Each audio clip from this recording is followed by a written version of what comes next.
साथियों नमस्कार। आज फिर मैं एक नया प्रेरक प्रसंग लेकर के आपके समक्ष उपस्थित हूँ। एक बार कोई राज्य का राजा होता है और वो राजा बहुत ही धनी था। प्रजा उनके राजकाज में पूर्ण रूप से सुखी थी।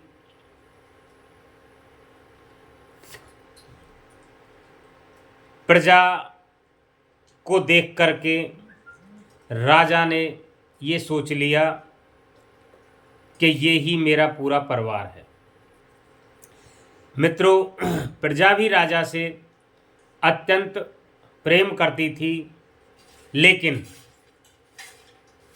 राजा के कोई संतान नहीं थी। लेकिन राजा फिर भी बहुत प्रसन्न रहता था। राज दरबार में कोई मंत्री और जो उनके साथ में काम करने वाले लोग थे, उनको यह पीड़ा सताती रहती थी कि राजा के कोई संतान नहीं है, तो अगला उत्तराधिकारी कौन होगा। इस बात को लेकर के वो बार बार राजा से विचार विमर्श करते थे।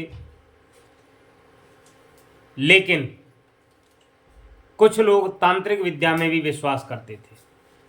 बार बार राजा के पास आते, राजा से कहते कि आप फला काम करिए, फला तांत्रिक को बुलाइए और आपको संतान हो जाएगी। मित्रों, ऐसे ही चलता रहा, लेकिन राजा इन बातों में विश्वास नहीं करता था और उसने इन सारी बातों को इग्नोर कर दिया, सिरे से खारिज कर दिया कि मेरी संतान तो मेरी प्रजा है, मुझे कोई संतान नहीं चाहिए। लेकिन एक बार जैसे ये सूचना रानी को पहुंची कि कोई तांत्रिक की तंत्र विद्या से रानी गर्भवती हो सकती है और उससे इलाज करा लेना चाहिए, रानी पूर्ण रूप से सहमत हो गई। राजा को बुलाया गया, राजा भी पूर्ण रूप से सहमत हो गया। मित्रों, जैसे ही तांत्रिक आया, तांत्रिक ने कहा कि आपकी संतान तो हो जाएगी, लेकिन एक किसी लड़के की, आपकी प्रजा में से किसी एक लड़के की बलि देनी पड़ेगी। जैसे ये बात राजा ने सुनी तो राजा को बड़ा आश्चर्य हुआ और उसने मना कर दिया। लेकिन जो दरबार में मंत्री थे, उन्होंने कह दिया कि महाराज, हम एक लड़के की बलि के लिए व्यवस्था कर देंगे। सूचना भिजवाई गई, लेकिन कोई भी माता पिता अपने बेटे की बलि देने के लिए तैयार नहीं हुआ। मित्रों, एक परिवार था और उस परिवार में उस माता पिता के बहुत सारी कई बच्चे थे। एक बच्चा जो ईश्वर पर आस्था रखता था, भगवान पर भरोसा रखता था, लेकिन कोई काम धाम नहीं करता था। उस बच्चे को देने के लिए उनके माँ बाप राजी हुए। राजा ने पहले से ही एक अनाउंसमेंट, एक घोषणा करवा दी गई कि जो भी अपने बच्चे को देगा बलि के लिए, उसको बहुत सारा धन दिया जाएगा।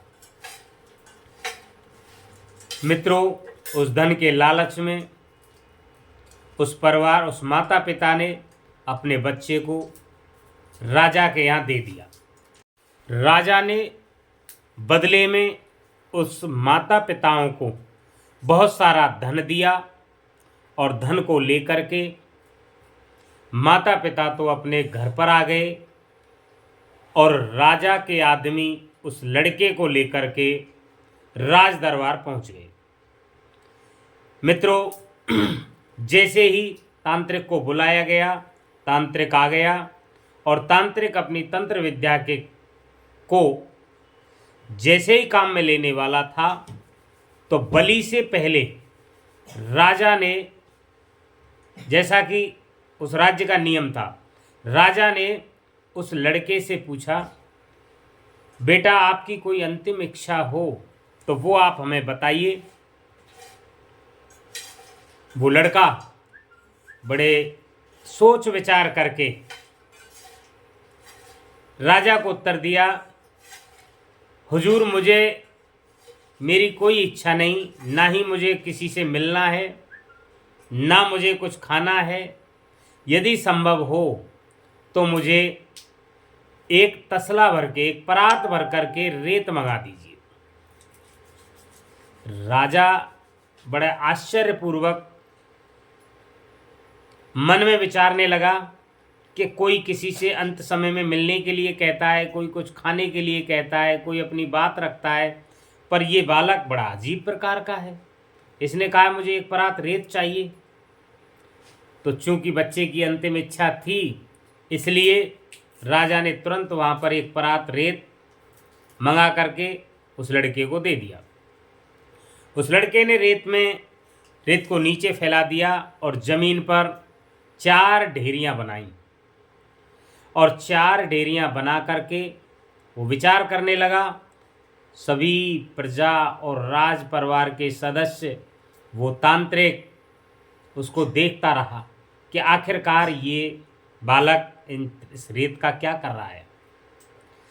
सभी लोग उस पर निगाह टिकाए हुए थे। तो जैसे ही 4 ढेरियाँ बनाई तो 4 ढेरियों में से उसने सबसे पहले एक ढेरी को मिटा दिया। एक ढेरी को मिटाने के बाद उसने दूसरी ढेरी को भी कुछ समय बाद ही मिटा दिया। फिर धीरे धीरे उसने तीसरी ढेरी को भी मिटा दिया और 3 ढेरियों को मिटाने के बाद वो लड़का राजा से कहने लगा, हुजूर मेरी इच्छा पूरी हुई और अब आप मुझे बलि दे सकते हैं, जो आपकी इच्छा है वो कर सकते हैं। राजा को बड़ा आश्चर्य हुआ। राजा ने कहा कि ये बच्चा किस तरीके की प्रवृत्ति का है, ना इसने कुछ किया ना कुछ, और अभी ये बलि देने के लिए तैयार है। उत्सुकतावश राजा से नहीं रहा गया और उस तांत्रिक से भी नहीं रहा गया।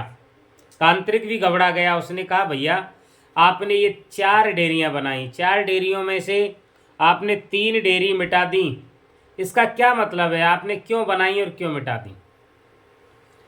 तो मित्रों, उस लड़के ने क्या जवाब दिया, बड़ा सुंदर सा जवाब दिया। आप ध्यान से सुने और वीडियो को अंत तक देखें। बोले, मैंने 4 डेयरियाँ इसलिए बनाई और उनमें से सबसे पहली डेयरी बनाई मैंने मेरे माता पिता की, और माता पिता से मैं ये आशा करता था कि शायद वो मुझे इस समय बचाने आएंगे, लेकिन धन के लोभ में आकर के उन्होंने मुझे यहाँ तक भेज दिया।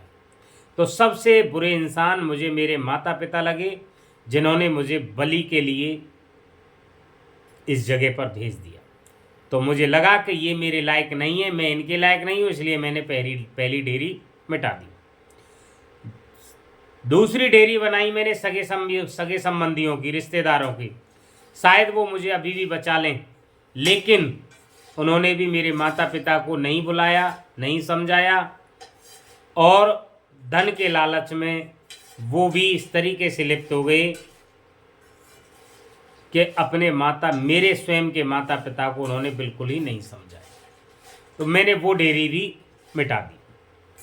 तीसरी डेयरी, हुजूर माफ़ करना, मैंने इस प्रजा के मालिक अर्थात राजा जो कि आप हैं उसकी बनाई।